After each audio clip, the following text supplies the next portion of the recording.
Insap, Inspirasi Sabda Gereja Kristus Raja Paroki Baciro. Ibu bapak, saudara-saudara yang terkasih, berjumpa kembali dalam Insap, Inspirasi Sabda Paroki Gereja Kristus Raja Baciro, Yogyakarta. Hari ini, hari Rabu 6 Oktober 2021.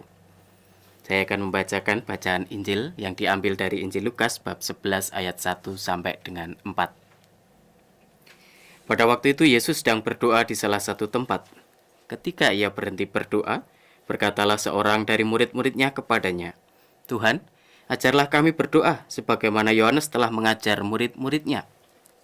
Maka Yesus berkata kepada mereka, "Bila kalian berdoa, katakanlah, Bapa, dikuduskanlah namamu, datanglah kerajaanmu, berilah kami setiap hari makanan yang secukupnya, dan ampunilah dosa kami, sebab kami pun mengampuni yang bersalah kepada kami, dan janganlah membawa kami ke dalam pencobaan."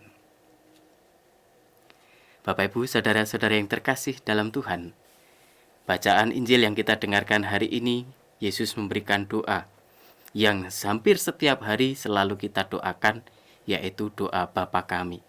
Meskipun rumusannya tidak sama persis dengan doa Bapa kami yang kita doakan sekarang ini, tetapi inilah cikal bakal doa yang diperintahkan atau yang diajarkan oleh Tuhan kita Yesus Kristus, yaitu doa Bapa kami.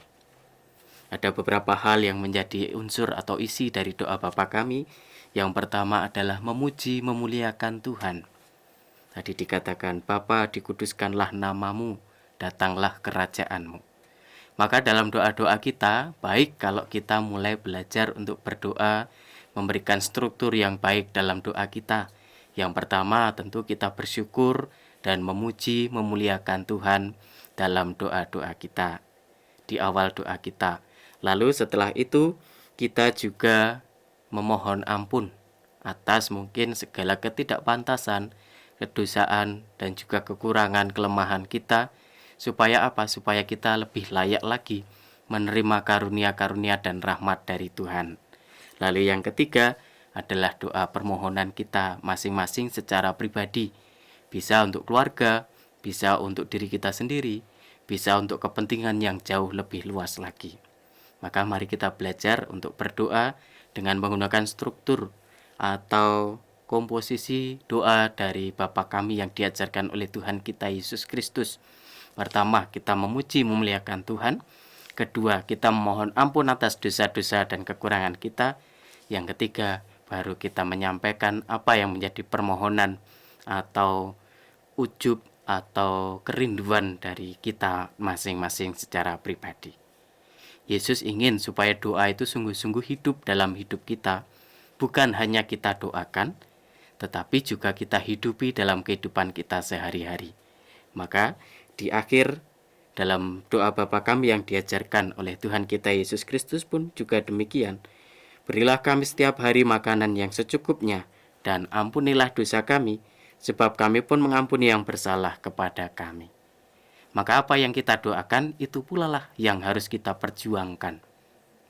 Jangan sampai kita mohon supaya kita diberi karunia kesehatan, perlindungan, dan kesejahteraan, tetapi di lain sisi apa yang kita lakukan dalam hidup kita sehari-hari justru tidak mendukung permohonan kita itu.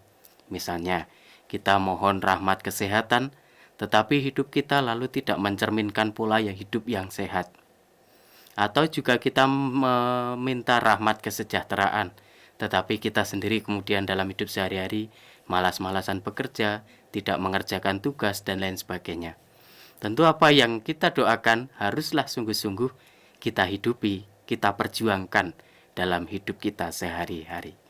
Maka mari bersama-sama melalui inspirasi sabda Tuhan hari ini kita digerakkan untuk mendoakan doa-doa kita kepada Tuhan, tetapi juga menghidupi apa yang kita doakan dalam kehidupan kita sehari-hari.